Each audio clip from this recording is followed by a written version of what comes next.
أعوذ بالله من الشيطان الرجيم بسم الله الرحمن الرحيم ويوم يحشرهم وما يعبدون من دون الله فيقول أأنتم أضللتم عبادي هؤلاء أم هم ضلوا السبيل قالوا سبحانك ما كان ينبغي لنا أن نتخذ من دونك من أولياء ولكن متعتهم وآباءهم حتى نسوا الذكر وكانوا قوما بورا فقد كذبوكم بما تقولون فما تستطيعون صرفا ولا نصرا ومن يظلم منكم نذقه عذابا كبيرا وما أرسلنا قبلك من المرسلين إلا إنهم ليأكلون الطعام ويمشون في الأسواق وجعلنا بعضكم لبعض فتنة اتصبرون وكان ربك بصيرا۔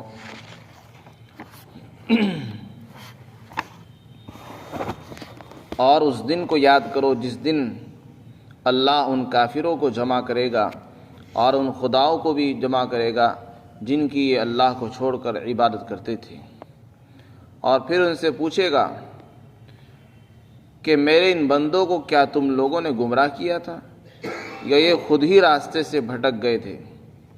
تو وہ ان کے معبود جواب دیں گے، آپ کی ذات پاک ہے، ہماری یہ مجال نہیں ہے کہ ہم آپ کو چھوڑ کر اور لوگوں کو ولی بنائیں، لیکن بات یہ ہے کہ آپ نے ان کو اور ان کے باپ داداؤں کو دنیا کا ساز و سامان دیا، یہاں تک کہ یہ اس بات کو بھول گئے جسے یاد رکھنا چاہیے، اور یہ ہلاک ہونے والے لوگ ہو گئے۔ تو دیکھو یہ کافروں، ان خداؤں نے تو تمہاری ان باتوں کا بھی انکار کر دیا جو تم کہا کرتے تھے، اب نہ تو تم عذاب کو دفع کر سکتے ہو اور نہ ہی مدد حاصل کر سکتے ہو، اور تم میں سے جو آدمی ظلم کرے گا یعنی کفر کرے گا ہم اسے بڑے عذاب کا مزہ چکھائیں گے۔ اور آپ سے پہلے اے نبی محمد صلی اللہ علیہ وسلم، آپ سے پہلے ہم نے جن رسولوں کو بھیجا ہے وہ کھانا بھی کھاتے تھے اور بازاروں میں چلتے پھرتے بھی تھے، اور ہم نے تم میں سے بعض کو دوسرے بعض لوگوں کے لیے آزمائش بنا دیا ہے، تو کیا تم صبر کرو گے؟ یعنی تم صبر کرو اور آپ کا پروردگار دیکھ رہا ہے۔ اس سے پہلی آیات میں اللہ تعالیٰ نے کفار کا ذکر فرمایا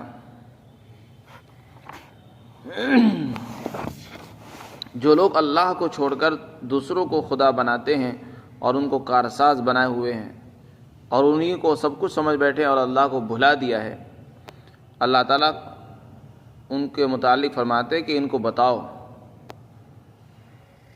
انہیں معلوم نہیں ایک دن وہ آنے والا ہے جس دن ہم ان کافروں کو بھی جمع کریں گے اور جن کو یہ خدا سمجھ رہے ہیں ان کو بھی جمع کریں گے۔ میدان حشر کے اندر سب آئیں گے۔ انہوں نے کس کو خدا بنایا ہے؟ کچھ لوگوں نے تو انبیاء کو خدا بنا دیا، جیسا کہ عیسائیوں نے حضرت عیسیٰ کو خدا کا بیٹا کہا ہے، تو خدا کا بیٹا کہنا خدا ہی کہنا ہے، وہ حضرت عیسیٰ کو خدائی کا درجہ دیتے ہیں، اور یہود نے حضرت عزیر کو خدائی کا درجہ دیا، اور اسی طرح بہت سے مشرکین نے فرشتوں کو خدا بنایا، اور بہت سے لوگ بہت سے بزرگوں کو خدائی کا درجہ دیتے ہیں۔ تو جس نے جن کو خدا بنا رکھا ہے اللہ تعالیٰ ان کو جمع کرے گا۔ اسی طرح بہت سے لوگوں نے پتھروں کو، دیوی دیوتاؤں کو جو پتھروں سے بنے ہوئے ہیں، سونے چاندی تانبے پیتل مختلف دھاتوں سے بنے ہوئے، جن کو انہوں نے خود اپنے ہاتھوں سے ڈھالا ہے، ان کو ہی خدا بنا بیٹھے۔ اتنے کم عقل ہے کہ اپنے ہاتھ سے ان کو بنا بھی رہے اور انہیں کو خدا بھی سمجھ رہے، بھلا خدا تو وہ ہوتا ہے جس نے دوسروں کو پیدا کیا ہو، وہ کسی کے ہاتھ سے نہ بنا ہو، اپنے ہی ہاتھوں سے بنا رہے ہیں اسی کو خدا بھی سمجھ رہے ہیں، یہ کم عقلی نہیں ہے تو اور کیا ہے؟ تو اللہ تعالیٰ ان تمام خداؤں کو جمع کر کے پوچھے گا کہ یہ بتاؤ میرے ان بندوں کو جو مشرک ہیں، جنہوں نے کفر اور شرک اختیار کیا، میرے ان بندوں کو تم نے گمراہ کیا تھا، تم نے یہ دعوت دی تھی کہ اللہ کو چھوڑ کر ہماری پرستش کرو اور ہماری عبادت کیا کرو اور ہماری پوجا کرو بس، یا یہ خود ہی بھٹک گئے تھے راستے سے؟ یہ سوال اللہ تعالیٰ اس دن فرمائیں گے۔ جن نبیوں کو انہوں نے خدا سمجھ رکھا ہے ان سے بھی کریں گے، ان سے سوال کرنا تو سمجھ میں آتا ہے کیونکہ وہ عقل والے ہیں، انبیاء سے بھی سمجھ میں آتا ہے اور انسانوں سے بھی سمجھ میں آتا ہے، فرشتوں سے بھی سمجھ میں آتا ہے، لیکن جن پتھروں سے، سونے سے، چاندی سے، تانبے سے، پیتل سے انہوں نے خدا بنا رکھے وہ کیسے بولیں گے؟ تو اس کے متعلق کوئی بعید نہیں ہے کہ اللہ تعالیٰ ان کو زبان عطا فرما دے۔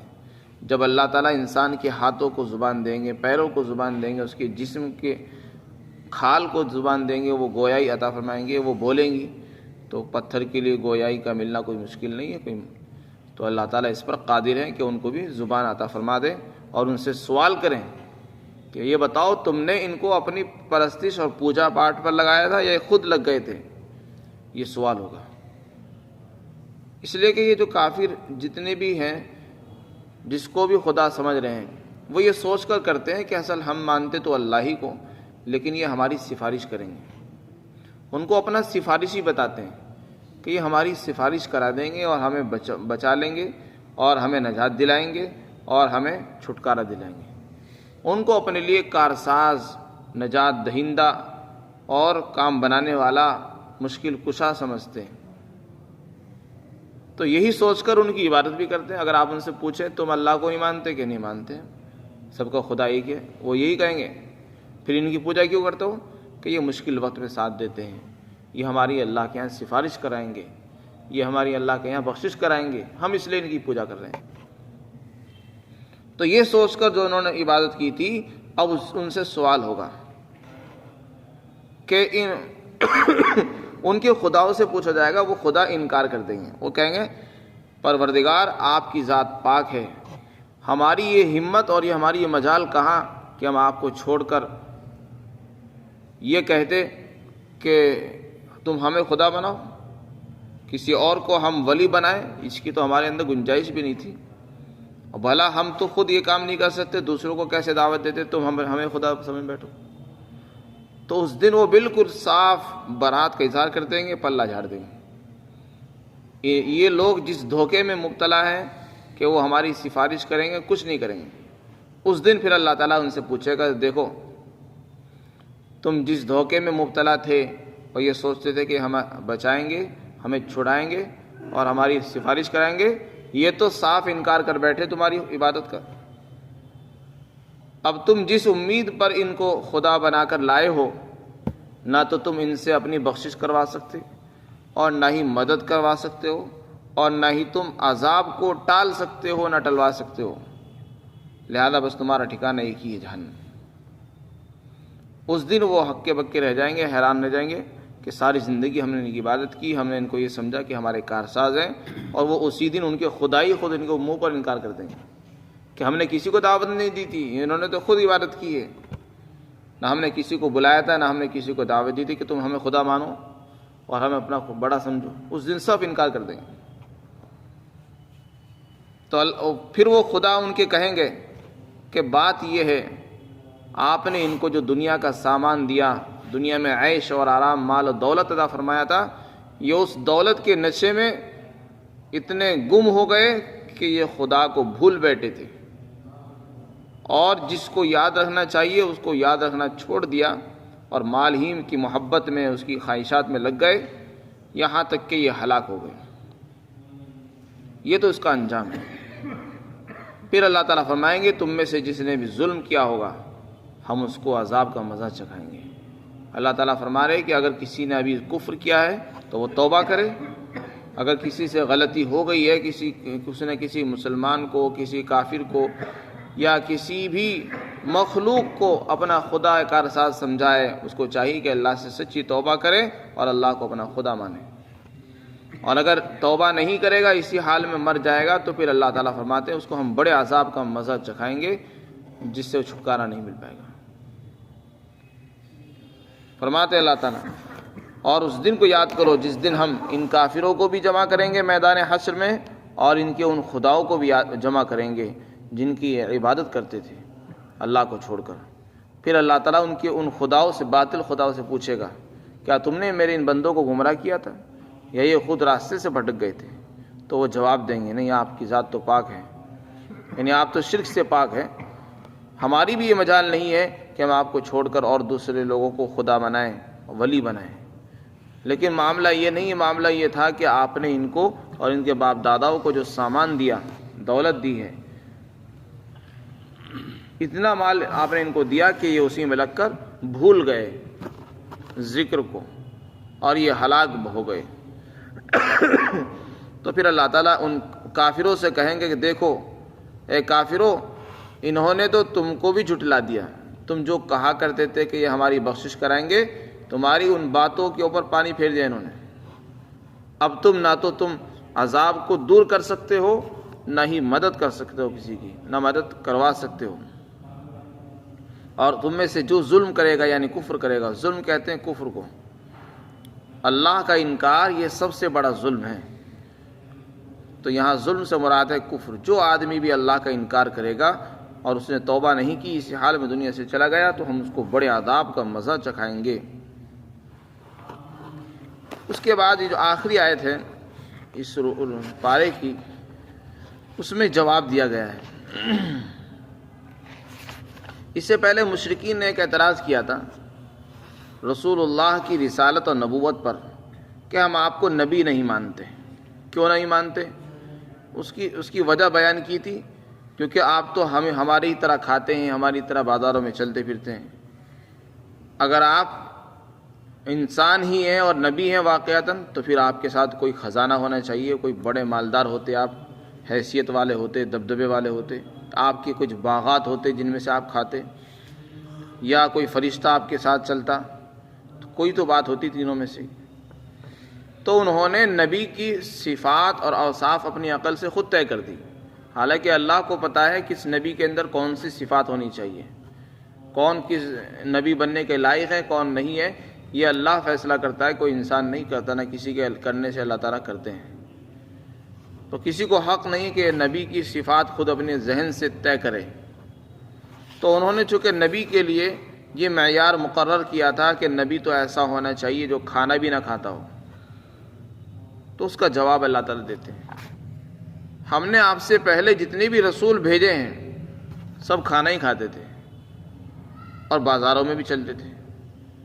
تو اس میں اشارہ فرما دیا یہ تو انسانی اور بشری تقاضا ہے، جو بھی انسان ہے اس کے ساتھ یہ ضرورتیں لگی ہوئی ہیں، کھانا ہے، بازار ہے، یہ ہر ایک کے ساتھ لگی ہوئی، چاہے کوئی نبی ہو یا عام انسان ہو یا عالم ہو، بزرگ ہو، بچہ ہو، مزدور ہو، ہر ایک کو ضرورت ہے، بازار کی بھی ضرورت ہے، ہر ایک کو سامان کی بھی ضرورت ہے، ہر ایک کو کھانے کی بھی ضرورت ہے۔ اس لیے کہ ان بشر ہیں، کوئی نبی فرشتہ نہیں بن کر آیا، اور کوئی نبی ایسا نہیں تھا جس کو بشری تقاضوں سے اللہ نے پاک رکھا ہو، ہر ایک کے اندر بشری تقاضے موجود تھے۔ اور ایک بات اس سے پہلے یہ بھی جواب دیا جا چکا ہے کہ اللہ تعالیٰ کسی کا پابند نہیں ہے، اگر وہ چاہے تو ایک باغ کیا کہیں کی باغ دینے پر بھی قادر ہے۔ چنانچہ حدیث میں آتا ہے اللہ کے رسول نے فرمایا، حضرت ابو امامہ کی روایت ہے کہ میرے رب نے مجھے فرمایا اگر آپ چاہیں تو میں مکہ کے پہاڑوں کو سونے کا بنا دوں، اور میں چاہوں تو پہاڑ میرے ساتھ ساتھ چلیں، سونے کے پہاڑ، لیکن میں نے اس بات کو پسند نہیں کیا، میں نے تو کہا اے میرے پروردگار میں تو یہ چاہتا ہوں کہ آپ مجھے کھلائیں، ایک دن کھلائیں تاکہ میں تیرا شکر ادا کروں، اور میں ایک دن بھوکا رہوں تو اس پر صبر کروں، میں تو یہ چاہتا ہوں۔ اور اللہ تعالیٰ بھی چاہتے تھے کہ نبی چونکہ نمونہ ہوتے ہیں، پوری امت کے لیے نمونہ ہوتے ہیں، ان کو مالداری سے دور رکھا جائے، چنانچہ اللہ تعالیٰ نے نبیوں کو یہ چیزیں نہیں دی۔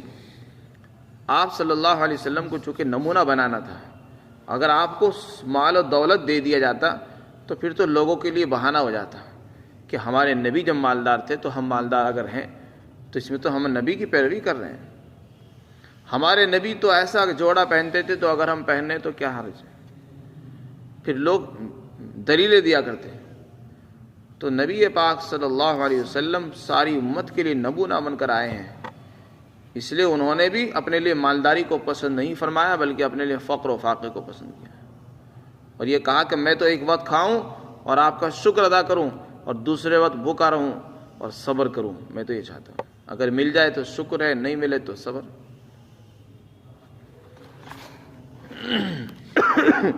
وما ارسلنا, اور ہم نے آپ سے پہلے جو بھی رسول اور پیغمبر بھیجے ہیں وہ بھی کھانا کھاتے تھے اور وہ بھی بازاروں میں چلتے پھرتے تھے.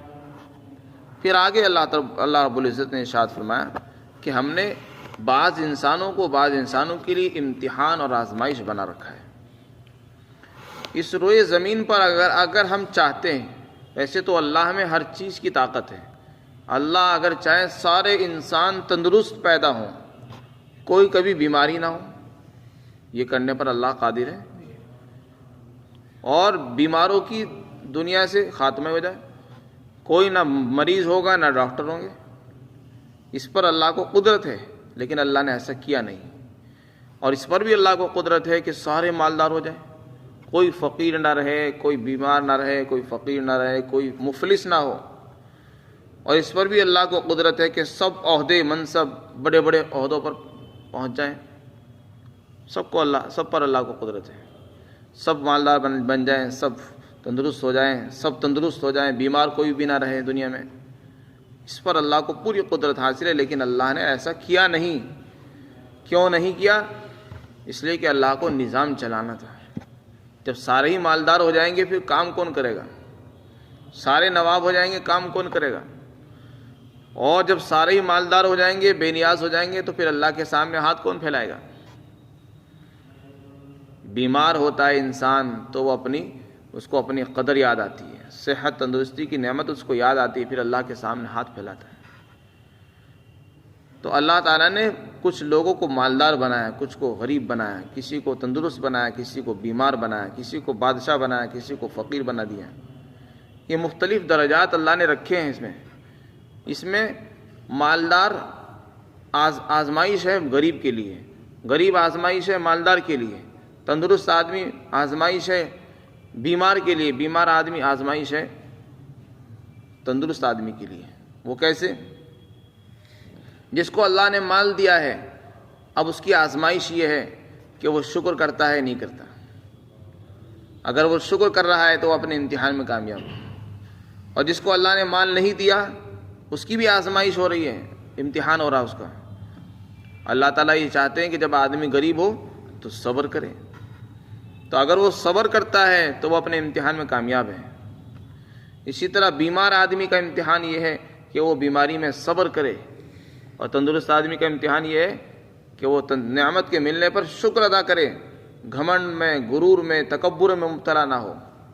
اگر وہ ایسا کرتا ہے تو پھر وہ کامیاب ہے. تو ہر ایک کو دوسرے کے لیے آزمائش اور امتحان کا ذریعہ بنا دیا. مالدار آدمی غریب کو دیکھ کر اس کو حقارت کی نظر سے نہ دیکھے, بلکہ اس کو دیکھ کر اللہ کی نعمت کا شکر ادا کرے کہ اللہ نے مجھے اس سے اچھے حال میں پیدا فرمایا. حدیث شریف میں آتا ہے کہ جب تم اپنے سے اچھے انسان کو دیکھو, اپنے سے زیادہ کسی کو مال میں, دولت میں, عزت میں, مقام میں دیکھو, تو پھر اپنے سے کم والوں کو دیکھو, اپنے سے کم درجے کے لوگوں کو دیکھو, تاکہ تمہیں اپنی نعمت کا شکر کی توفیق ہو جائے کہ اللہ نے مجھے ان لوگوں سے بہتر بنایا ہے. اور جب تم اپنے سے اونچے درجے کے لوگوں کو دیکھو گے تو تمہارے اندر حسد پیدا ہوگا کہ یار فلاں کے پاس تو اتنا ہے اور میرے پاس تو کچھ بھی نہیں. پھر اس سے آپ جلو گے. اور جب اپنے سے کم کو دیکھو گے تو پھر اپنی نعمت کی قدر یاد آئے گی کہ نہیں, اللہ نے مجھ کو اس سے اچھے حال میں رکھا ہے. تو اس میں امتحان ہوتا ہے. مالدار آدمی غریب کو دیکھے تو حقارت کی نظر سے اس کو نہ دیکھے, اس کو حقیر نہ سمجھے, ذلیل نہ سمجھے, بلکہ اللہ کی نعمت کو اپنے لیے انعام سمجھے اور اس پر شکر ادا کرے. اور غریب آدمی مالدار کو دیکھے تو حسد نہ کرے کہ اس کو اتنا کیوں مل رہا ہے, اس کے پاس پیسے کہاں سے آ رہے ہیں اور کیوں آ رہے ہیں, بس اللہ نے دیا اس کو، ہمیں نہیں دیا. اب اللہ کی دی ہوئی چیزوں پر صبر کرے، کسی کی طرف نظر نہ اٹھائے اور اللہ کے فیصلے پر راضی رہنا، بس یہی امتحان میں کامیابی ہے. اور جو آدمی اللہ کے فیصلے پر راضی نہیں ہے، اللہ نے غریب بنایا اس کو، لیکن ہمیشہ شکایت کرتا ہے، مجھے تو کچھ دیا ہی نہیں، میرے پاس تو کچھ ہے ہی نہیں، تو یہ امتحان میں ناکامی ہے. تو اللہ نے ہر ایک کو دوسرے کے لیے آزمائش کا ذریعہ بنا دیا ہے. تو ہر ایک اس پوری دنیا کے اندر ہر ایک امتحان میں چل رہا ہے اس وقت، چاہے غریب ہو، امیر ہو، مالدار ہو، مفلس ہو، تندرست ہو، بیمار ہو، بادشاہ ہو، فقیر ہو، ہر ایک امتحان کی پوزیشن میں ہے. ہر ایک کو چاہیے کہ اپنی حال میں خوش رہے. اللہ نے جس کو جس حال میں بھی رکھا ہے یہ کہے کہ اللہ تیرا شکر ہے، تو نے مجھے اس حال میں بھی رکھا ہے اور مجھے شکر کی توفیق عطا فرما. اگر ایسا کر رہا ہے تو سمجھو وہ کامیاب ہے اپنے امتحان کے اندر، اور اگر کوئی ایسا نہیں کرتا تو وہ ناکام ہو جائے گا. اس لیے فرمایا جا رہا ہے کیا تم صبر کرتے ہو، یعنی تمہیں صبر کرنا چاہیے اگر اللہ نے تمہیں نہیں دیا ہے. وَكَانَ رَبُّكَ بَصِيرًا، اور آپ کا پروردگار تو دیکھ رہا ہے. اللہ تعالیٰ ہم سب کو